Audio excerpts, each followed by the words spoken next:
Trump and elections. Today's election day, November 4th. I urge you to go out and vote today. I endorse, I'll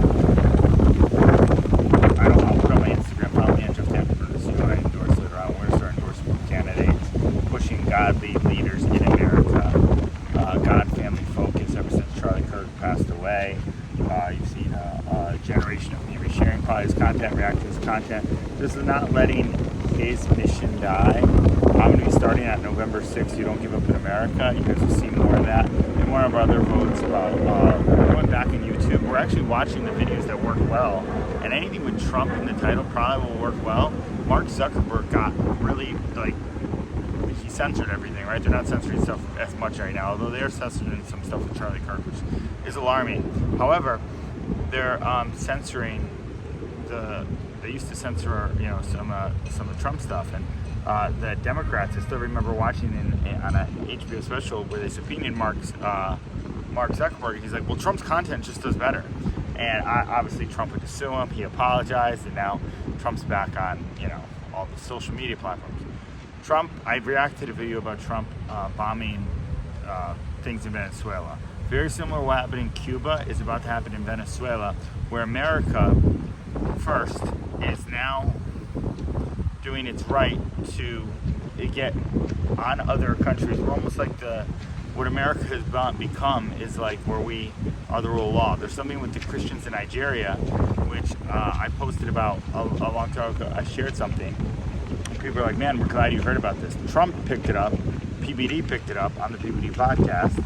So we're going to be doing more stuff with that as people are getting just, slaughtered there. I'm not for any type of genocide anywhere. I'll make that very clear from that.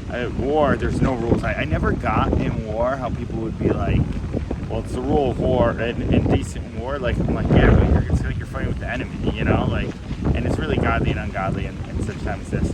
The other thing I'm going to talk about election day, I was talking to my dad last night. By the way, thanks for prayers for my dad. My dad definitely very distraught with what he's taking on with melanoma and the different options he has. So I know so many people send me herbal cures and stuff, keep saying that stuff. We did it with my mom and a little too late, and she passed away from breast cancer. So it's definitely been very heavy on me lately, picking up a lot.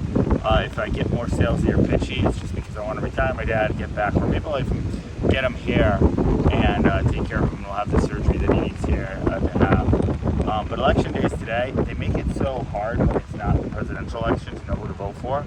But these elections are very important. Where we have Madami, the socialist guy who's getting all the attention, who's probably going to win in New York.